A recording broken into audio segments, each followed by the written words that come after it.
Wall and highway superintendent, and appreciate, his service, to Fountain County. 93 years old. So we'll have a moment of silence, do the pledge, and then we'll get started.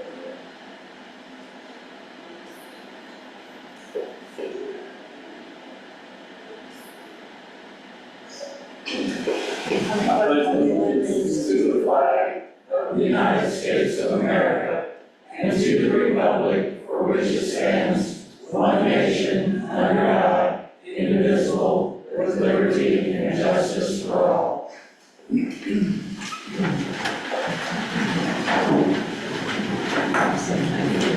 I guess we'll get started with the covered bridge and ready, Carol? Yes. Okay. Carol Freeze with Commissioner with Fountain County Art Council. Just we wanted to give you an update on the Case Mill Restoration Project, and I have before you a example of a sign. We had applied for a historic transportation marker. I don't know whether we'll get it or not, but hopefully, and we should. It's roughly between $3,000 and $5,000. It's fully funded by the Pomeroy Foundation. It was due on Friday, and I need a letter from the commissioners stating that it's acceptable to place this on county property. It's a technicality, but if I could get that letter, then I can approve of that. You can't, you need to make a motion on that to, Sure, to apply for the grant and. yes, I would just for the record. Okay. So I'll pick that up this afternoon. I give that information to Colleen, she's gonna try and put it on our letterhead and get our signatures on it for you. So if you can reach out, or if you I will. need to communicate with one another. And you will notice, part of the art council, we have 70 and 80 students, fourth grade history students from Covington coming to tour the courthouse, so you're trying to hear a lot of clamor in the background. I don't know what. But, Thank you. hold on a second. I'll make the motion to apply for the Historic Transportation Marker Grant Program. Second, all those in favor? Aye. 2-0. Thank you. I was here a year ago when we got approval for some help from the county towards the restoration of Cage Mill Bridge. Since that time, of course, we had the specs written up for the public, by the public bidding system by Kurtzel and Baker last summer. We did the bridge in October. The low bid was several thousand above the engineering estimate, which was no surprise. After negotiating with them, we dropped the painting and some railing work that we'll hopefully can do later, but the understructure and the portals is the main concern. We were able to raise an additional $65,000 of private funds, so we gave the low bidder the go-ahead.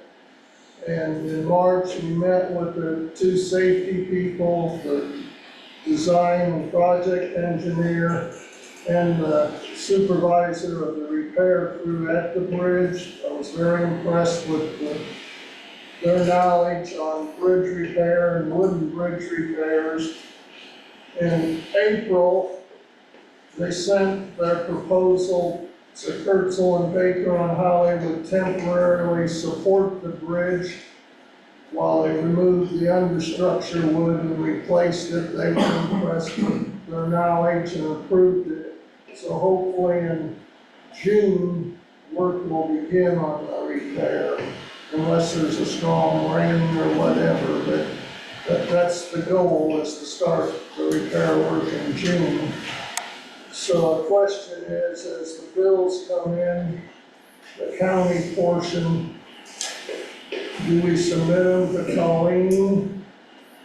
Or do you donate the money to Western Indiana and we pay it all through them? Because the private money is all at Western Indiana Foundation for the bridge project. I think that if the bridge nonprofit is, has the contract and the county is just contributing, then we can have a simple grant agreement for the city's portion, or I'm sorry, for the county portion. County portion. So per check to Catesville Or if maybe even simpler, if the contractor will, if you can just identify the amount that the county is going to contribute, then the county can just pay that, have the, Okay, submit invoices, and then the county can pay the contractor directly. Just as easy. so we're not asking for any more money, just what was approved a year ago, and any of the extra we're gonna pay with private funds that we keep raising. So after 5 years, we're excited about seeing it going. Awesome. Any questions for me? Bill? Thank you very much for all your work. A lot of effort. Yeah. Thank you. Good to see something happening now. Yeah, Thank you. thank you.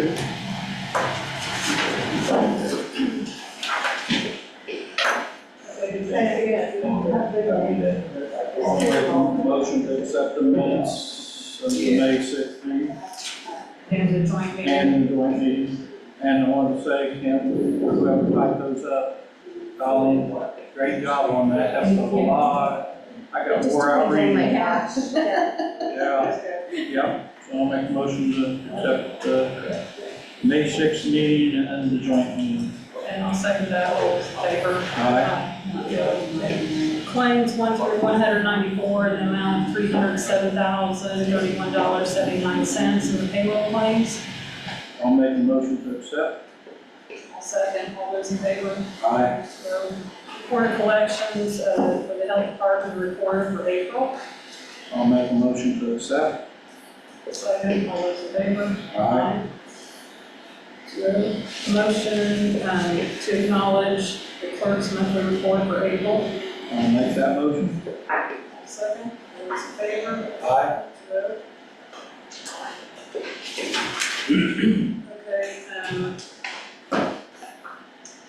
Okay, so I guess I need permission to cut a check for. Well, I did, I missed the second transfer. She had to, day and I missed this one, so if we could. I was gonna say it was a different amount. Yeah, I think this no, is it a was- different thing. It was, the other one was on Bridge 202, this is Bridge 66. Okay, I didn't look at the second page. that's fine.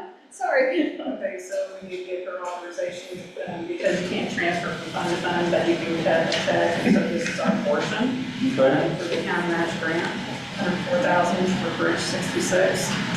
I'll make that motion. Second, all those in favor? Aye. Janet? Is she here? Health department?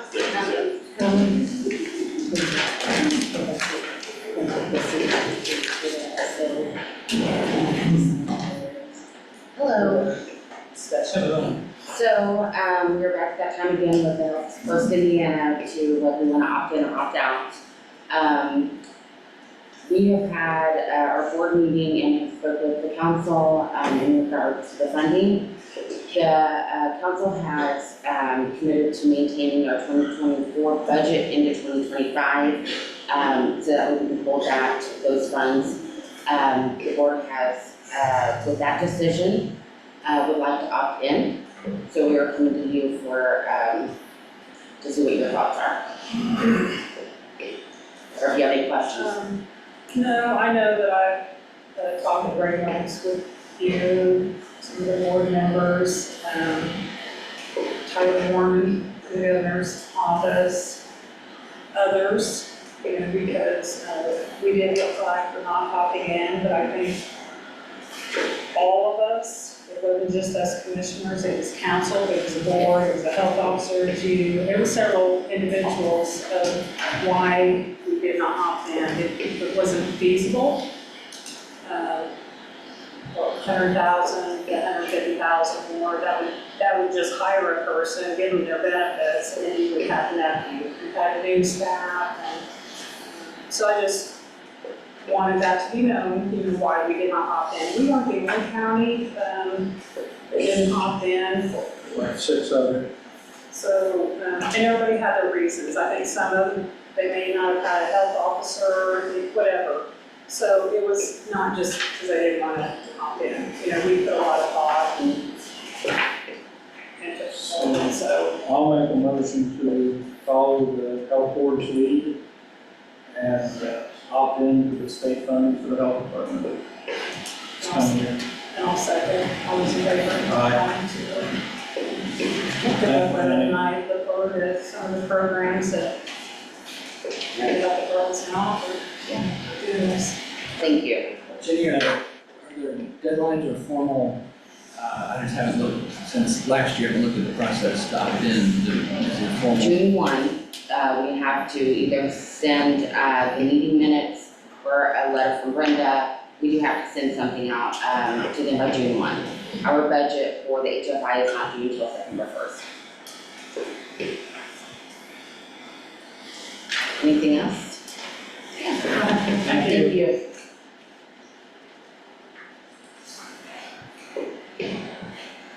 Is Dana here? Yeah. If I can do that. Morning.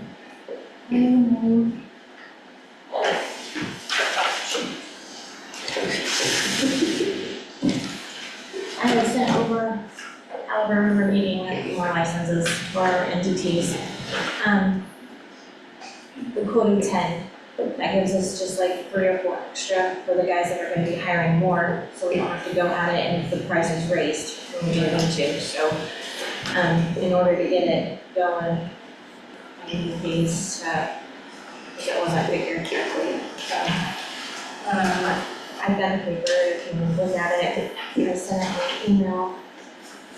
So this would be That's additional just- appropriation, correct? And it's for licensing the Yes. caliber, right? Yes, for the entities in order for the guys to use that. I'll make a motion to approve the $5,000 $5,040. $5,040 for the caliper license, Canada. Thank you. I'll second that, all those in favor? Aye. Anything else? Yeah. Oh, you, I need this picture of it, yeah. she needs to sign this, right? Yes. Okay. Chief, anything else? That's all I have. Chicken one okay for the department? Everyone okay? Going pretty good. I put out applications or, 4 applications. We had 9 interviews, quite a few no-shows. We hired a couple. One unfortunately had a family emergency, so we'll keep the door open just in case she wants to come in. So we're doing pretty good. Feet are back on the ground, so that's a plus. Yes, yes. Yeah, we hear little or nothing from the 911 now, which is fantastic. Good. Doing a great job. Thank you. Thank you very much. Thank you, guys.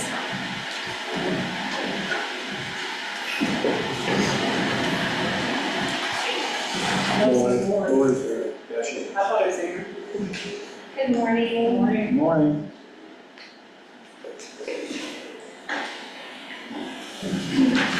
The Fountain County Soil and Water Conservation District would like to write a watershed management grant for the Big Shawnee watershed. That's Fountain County mainly, some of Warren County, a small bit of Tippecanoe, and an even smaller portion of Montgomery. And so we are asking for letters of support to do that, and I've given a letter, each of you has a letter to look at and look them up. So right now, it would just be, we're applying, notice of intent is due June 2nd. The application will be due September 3rd. And then if we get approved, we'll find out by the end of the year, and those funds will begin in 2026. So all we're asking for is a letter of support, we're not asking for any funding. Okay. Do You got questions? we need to make a motion on this, yeah? Yeah, I don't think it hurts. Okay. Yeah, I'll make a motion to support the grant application from the Fountain County Solid Waste District, or no, Solid Waste. Soil and Water, Soil and Water Conservation District. Is that right? Yes, sir. All right. To do a study on the Big Shawnee Creek watershed. I'll second, all those in favor? Aye. Aye. Thank you. Thank you, Lloyd. Oh, Lloyd, Yes. just for your information, we're also getting ready to set up a drainage board. So, and we have 2 representatives, Rodney Norman, He's on my board, so, yeah, we're excited to work with him. and then also on that committee also, so. And also, so you know, we have, lots of case files at our office with I know you guys have some of the records here, but located at the USDA Service Center, we have a lot of county drain maps also, so there's lots of opportunity to work together. Okay. Okay, thank you. Thanks for letting me know. Thank you.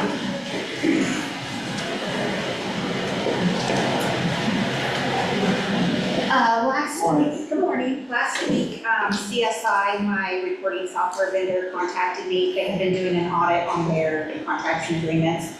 Apparently, last year, our redaction agreement got missed, didn't get signed. They don't know if it was lost in the mail, oversight, whatever. So he asked if I could get this signed. We've already paid for this year. We paid that at the beginning of the year when I paid the maintenance agreement and whatnot. So I sent that to Kent last week, and I think Colleen was going to send it on to you all. Okay. I'll make a motion to sign the redaction services and support agreement for Nikki. I'll second. All those in favor? Aye. Good. Thank you.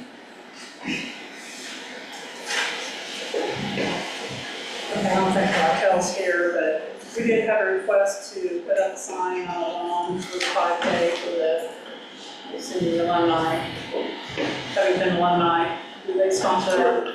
Yeah, on June 1st. Yeah, first Saturday in June. Okay. Before we move on from, Did you want to? Terry Holt, yeah. Has 49 male inmates, 9 female, 13 from Sullivan County and 7 DOC. So basically, long and short, of it, we're getting paid for 20 people in the day.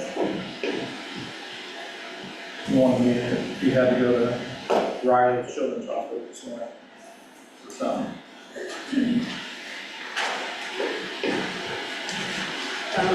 So do we need to vote on permission to sign? Yeah.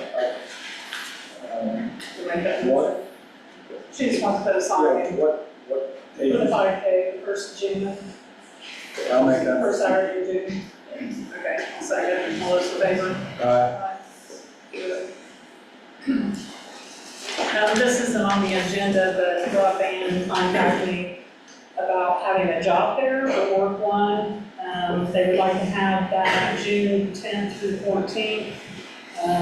They're looking for either someplace in Petersburg, Covington, and they had asked if they could use the annex if they couldn't get a place in Petersburg. So I don't know if we want to give an approval in case they can't find a place. Yeah. That's just his request. Yeah. They can use the open. Yeah, I don't know how much space they're needing for keep out room. Any motion on that? What was the dates? June 10th through 14th. Okay, thank you. He also did say the job fair will have 25 employers interviewing ex-Quaker workers from Indiana. The annex would be a perfect spot for that kind of activity.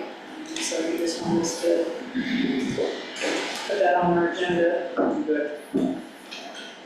I just worry about the lighting in the front. Well, there's lighting in the teapot room. It's probably the only room that does not have lighting is on the south.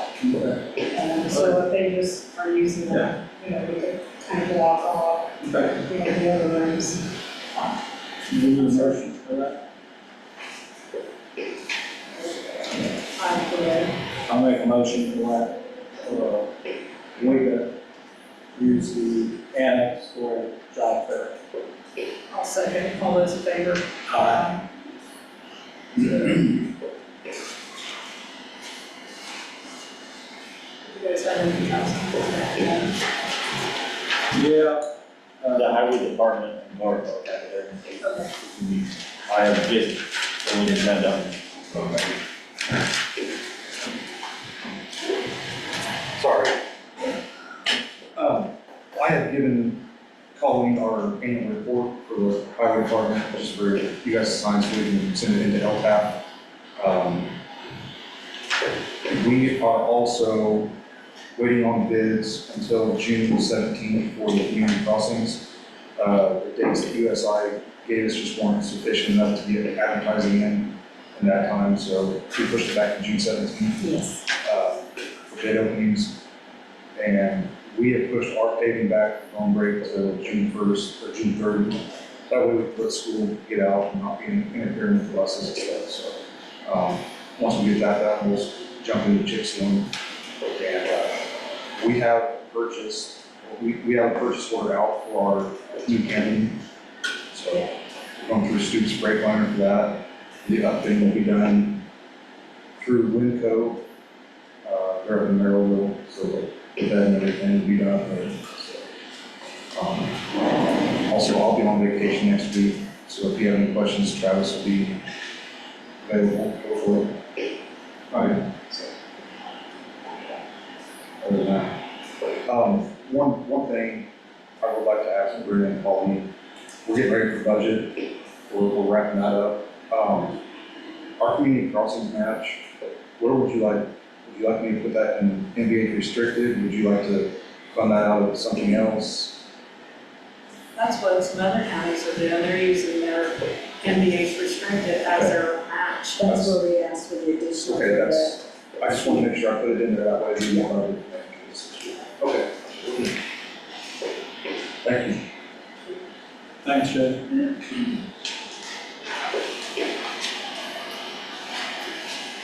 Say the best for last, right? There you go. Real quick, I talked to you guys in that last meeting online, reference, program. Josh Whittington oversees, helps order and inventory my medical supplies. Him and I have been looking at a program, name of it's called UCAPIT, it's Controlled Medical Supply. Basically, it looks like a vending machine, basically what it looks like. Basically, we would load this up with medical supplies. The individual employee would come in, enter their code, and then the product code, pull out what they need. For the longest time there, we were looking at them and we were gonna have to pay up front for those, so we kind of backed off. Due to our volume, what we buy, it would be a lease program, but it would not be a cost unless we go below that. But Em and I have been looking at those numbers and we're right on, if not above that.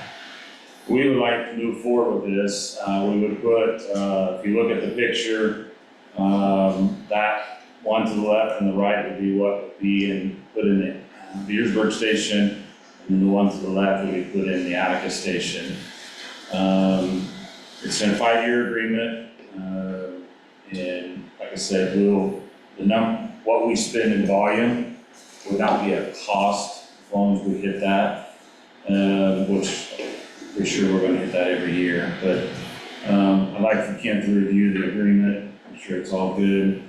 With this being said, I would need to move forward with council, your approval, and make sure they're good with it also. But I think it would help a lot with inventory control. It will also help with alert on when we're low on product, streamline all that.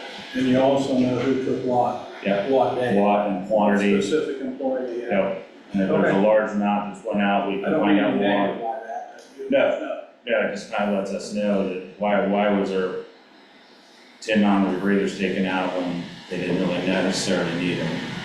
So, which will help a lot. So I'd like to, with Kent approval through the agreement, I would like to move forward with this. I'll, You want to make a motion contingent on review of the attorney? yeah. That would be That would my be your motion. That would be my Okay. motion. No need to repeat. All right, I'll second that motion. All those in favor? Aye. Other than that, I'll give you the update on the trucks. We're sending us pictures, but we're still looking like July. Other than that, not anything else. Thank you. Thank you. we need to go back to the annual report and approve it for the highway department. Oh, okay. I'll make a motion to approve the annual report for the highway department. I'll second that motion, all those in favor? Aye. Commissioner, Greg is not here for the landfill. We have the south ditch needs to be dredged. That's by well number 4. That's the well that's hitting high chlorides. It's consistent with high chlorides. There's a ponding area by that well in the ditch. A tree fell down and the ditch is not graded correctly, so he's gonna engage, as part of his maintenance funds, he's gonna engage Daryl to come back and re-dredge that southern ditch to drain out of the well area. The southern cap looks fantastic. It's holding great. It's doing its job. The northern cap has some areas that need to be repaired. As you know, I previously told you that we had a meeting with IDEM to identify some areas that need to be repaired. It will also go out of his maintenance budget. Greg has not mentioned anything about additional funds needed right now. We just need to get those repairs done. So just let you guys know that this may be ongoing in the near future. That's it. Thank you. Okay, thank you, Robert.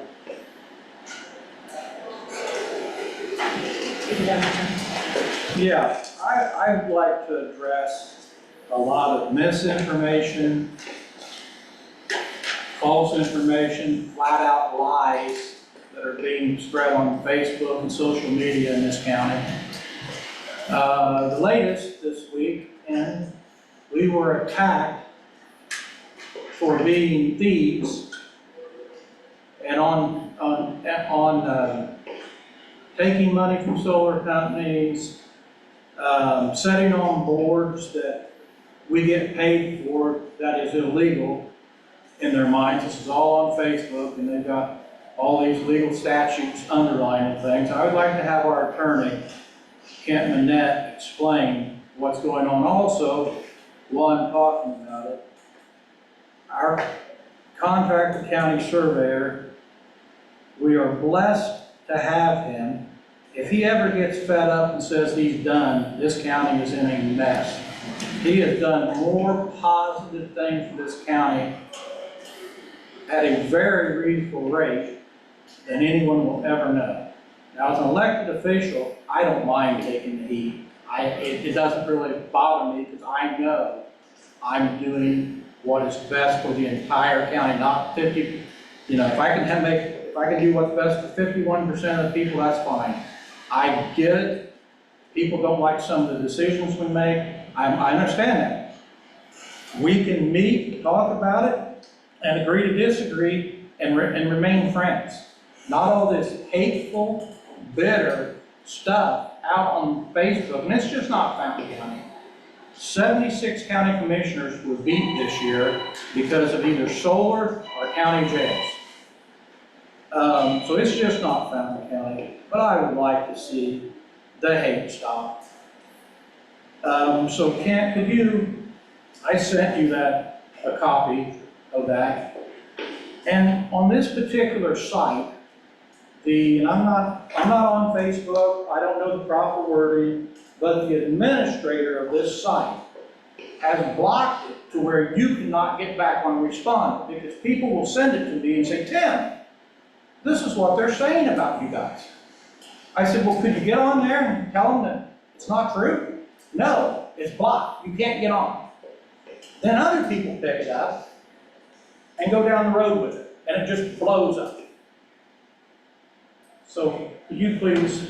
Sure. Yeah, Mr. Shoemaker asked me to look at two of the specific allegations, and there is a general rule called dual office holding, that there's a pretty complicated analysis about what is a lucrative office, and it's actually a constitutional concept. But one of the exceptions is if there is a statutory requirement or a statutory authorization for elected officials to serve on particular boards. So, for example, Mayor Crane could not also run for and win election to the county commissioner board.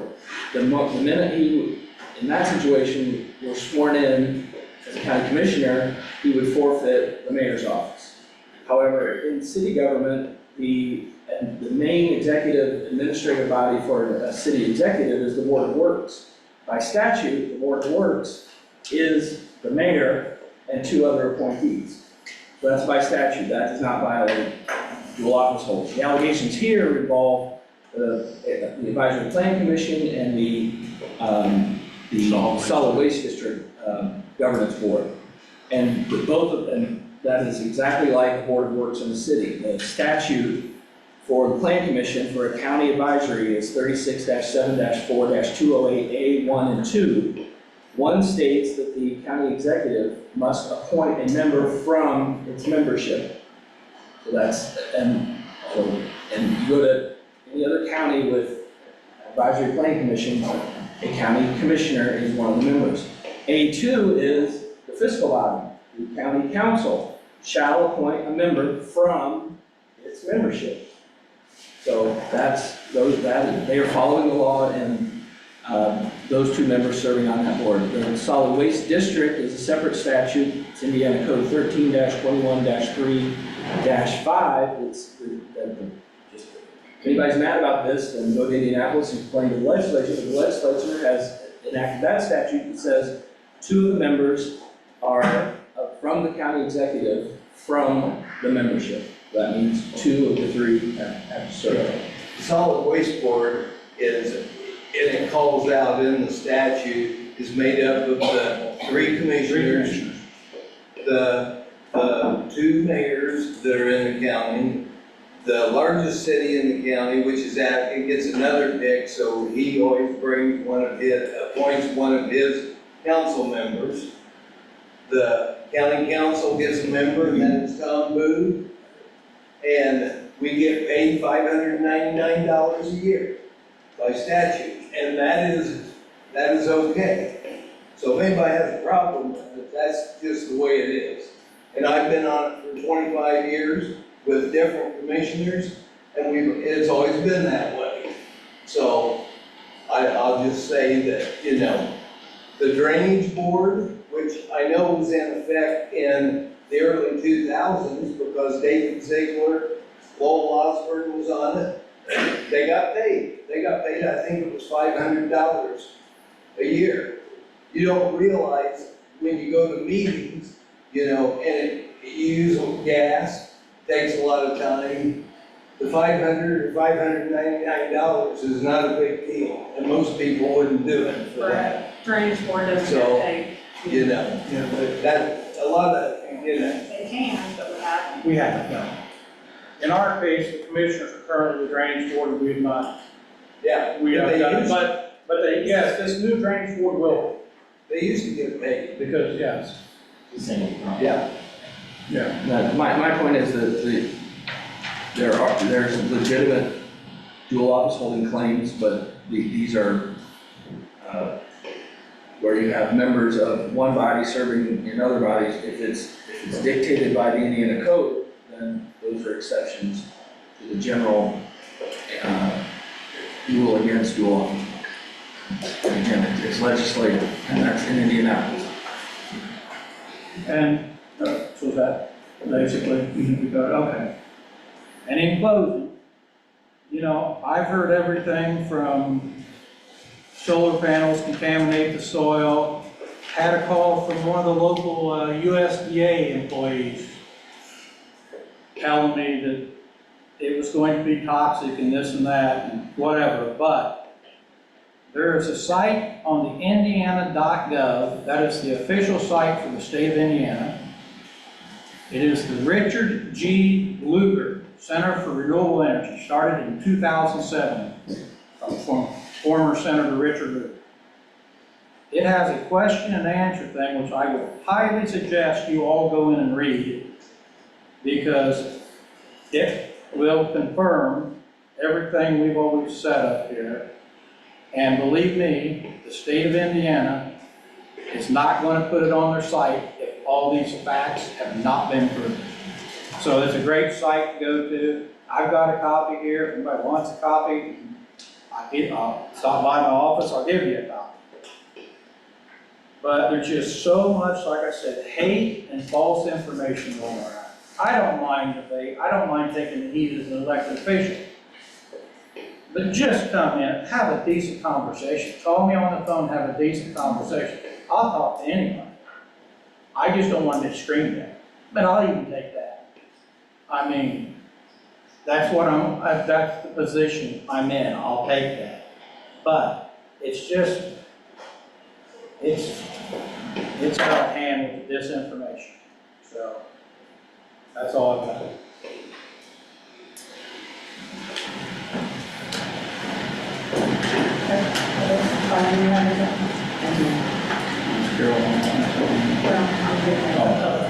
I just want to make sure. Carol. Carol,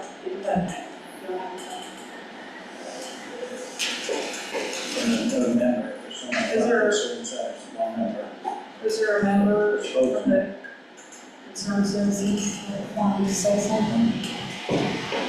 Yes. I'm Plank Hill, I live in West County. I'm going to read part of the qualifications to hold office.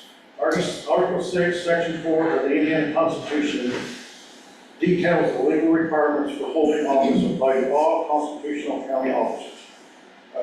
Article 6 states that no person shall be elected or appointed a county officer who shall not be an elector of the county or anyone who shall not have been in the cabinet thereof during 1 year preceding his appointment. Okay, so we have and it goes on to say the requirement applies to all county offices, not just those created by the Constitution. Okay, so we have a county engineer that's been appointed county engineer that does not live in the county. We have, is also in the ordinances, they've made it to where he is now the county surveyor, is that correct? On a contract. I meant, please, sir, please, sir. Okay, is that correct? Contract, yes, Is he the county surveyor, is he? by statute. Okay, he is a county surveyor, which is an elected position, but you've appointed him there. Okay, he cannot be, in this position if he's not a member of the county, he doesn't live in this county. And then you've also appointed him to the several other boards with he's also a zoning administrator, is that true? Okay, he can't be a zoning administrator if he doesn't live in this county. Okay, and then the others, we'll have to let the lawyers argue or they're arguing out. So we have somebody serving his capacity that's illegal here. He cannot serve in this county. He doesn't live here. Well, I don't know if that's. Is that? I want to make a comment. Randolph, it's Randolph County, there's two counties that share an engineer, so how can that individual? If you go live? back to those counties and you talk to the lawyers, he's in one or more of the counties. He's not from a I'm third telling you, county. there is a contract, there's two counties that are using the same engineer. That engineer cannot be living in both those counties. He lives in one or the other, and that is statute. That does happen. It used to happen. They tried to do it here with Warren County, and the commissioners wouldn't allow it because they didn't want to deal with Warren County, is what I was told. So is that a real law, or is this, we're just, once again, we just got to take it and go over?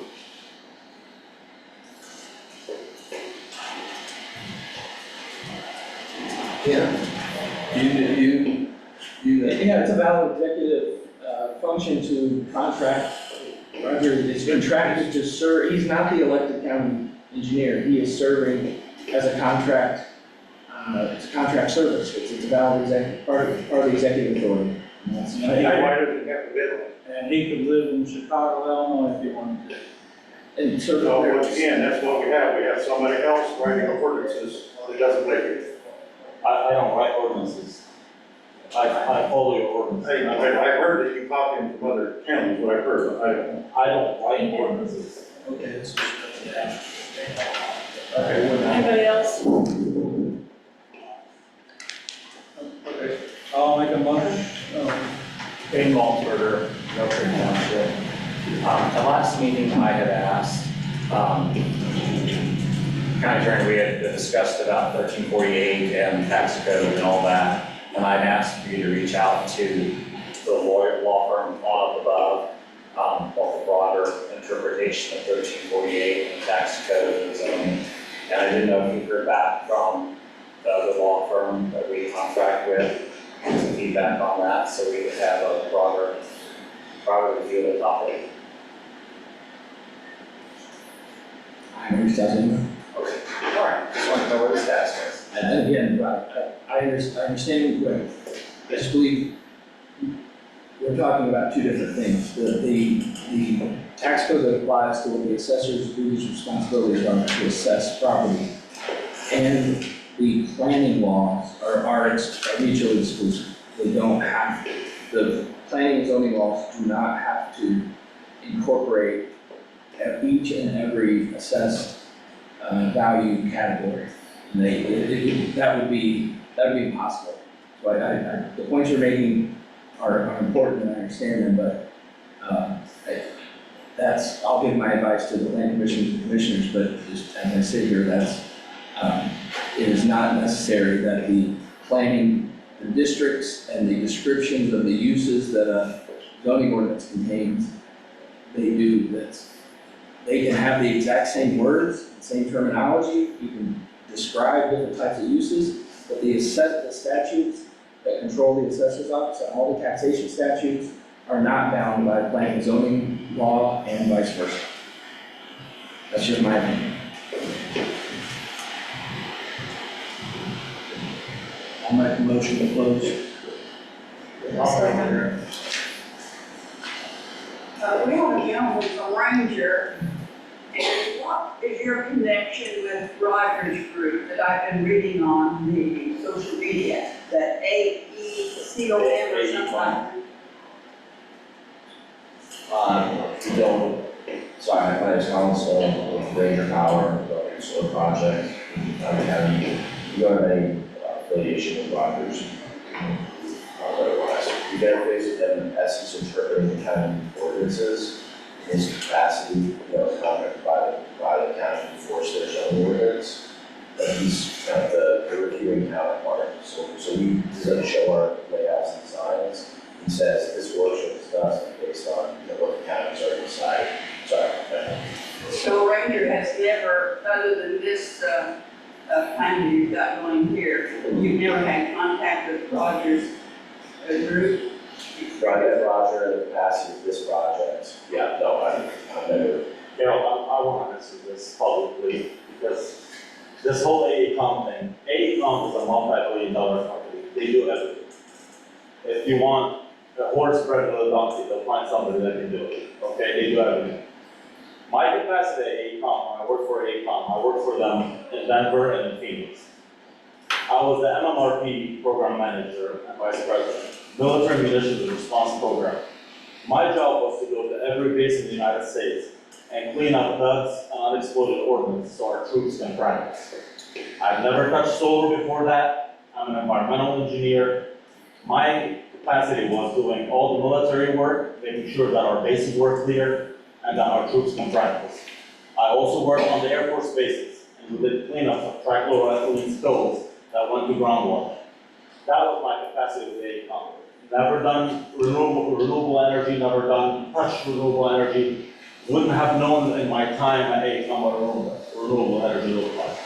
Now, the connections being made while he worked for AECOM was a big renewable energy business. He left AECOM and came to Crawfordsville, and then just in time for Conn County. That's not true. I left AECOM and I went to Dubai. And I was in Dubai for 2 years, and I came back, and I decided to stay in Crawfordsville because I had a 10-year-old and a 12-year-old that were being raised by their mom only. And we're married, we're not divorced. So I decided to sit in Crawfordsville, purchase part of DES, Deckard Engineering and Surveying, became 50% owner, and settled in Crawfordsville so my kids could have a home. My parents lived in Beirut, Lebanon. My wife's parents lived in Crawfordsville, she's from Crawfordsville. I couldn't be in Beirut. I wanted them to be next to a pair of their grandparents, and that was the grandparents that were here. So there's a lot of coloring and stories going on and hearsay. It is really simple.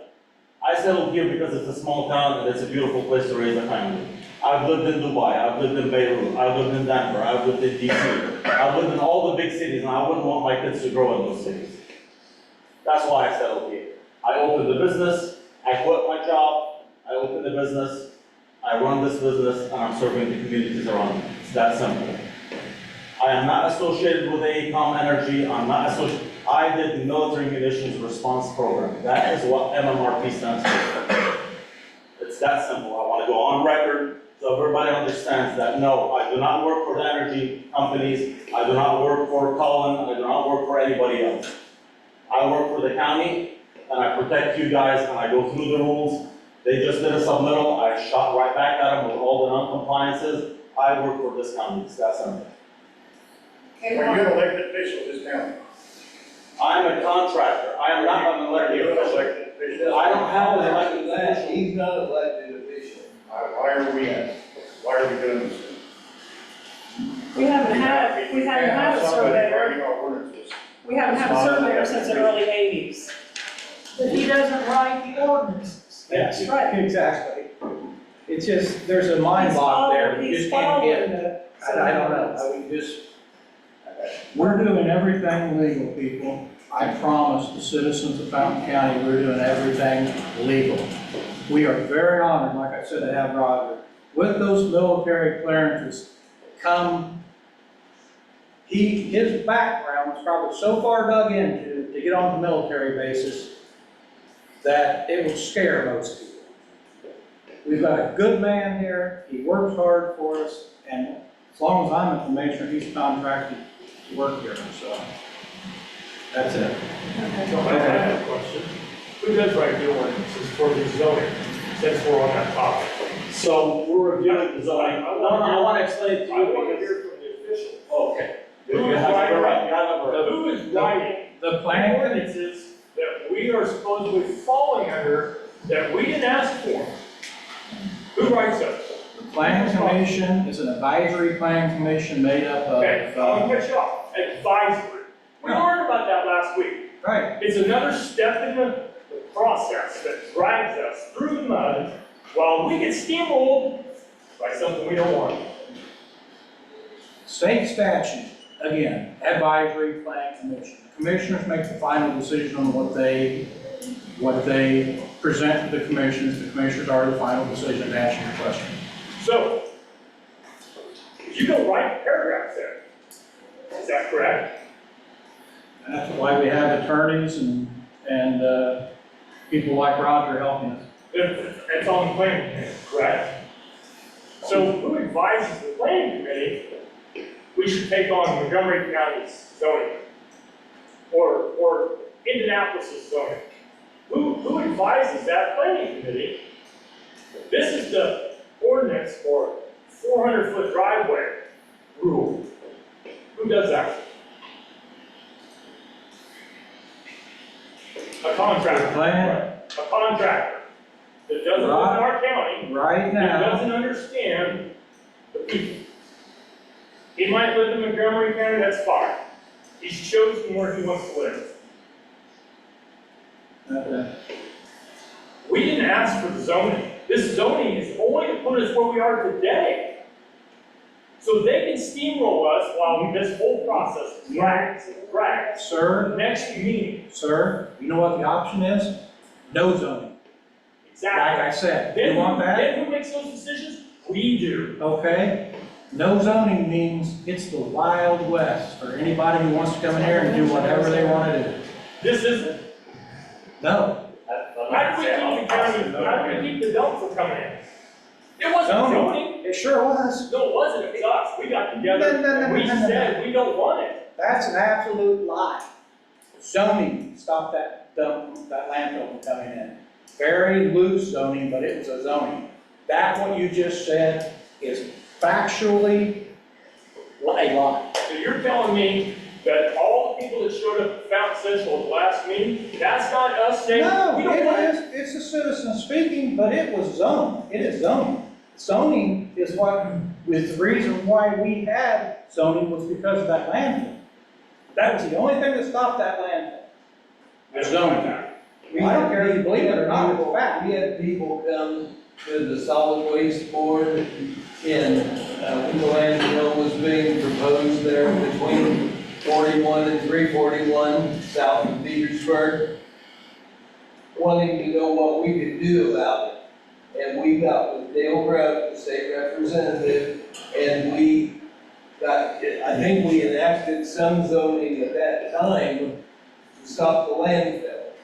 I went this morning because I had that exact same question, and I went and Colleen graciously got the original advisory plan commission and the original comprehensive plan. And that was in April of 2008. And by June of that year, we had passed the zoning ordinance. But I think when we look back and review those documents, you know, like we were a community that was focused, trying to stop the dump coming in. We didn't want a toxic waste dump. So the comprehensive plan that we did, that really focused around that impact on the community, so then that could guide us when we did our zoning. And our zoning was reflective of that comprehensive plan. And that's how zoning got started in this county. That's what organized the county, that's what got us together, that's what drove the whole procedure. But I would say there was a meeting in the courthouse in 1979 in the community room. A lot of people were there, and a lot of people said, we don't want you to tell us what we're gonna do with our land. And when you don't have zoning, that's what you get. You get the mega hog farms, you get undesirable areas, you get landfills that wanna come in. And that was tough. We were sued by that gentleman on the landfill at that time. So if you don't have zoning, you're not gonna get some of the factories that pay good wages because they want zoning before they look at you. Right. Warren County, Williamsport, they have several factories, they have zoning, they've had zoning for years. So there's a lot to be said for zoning.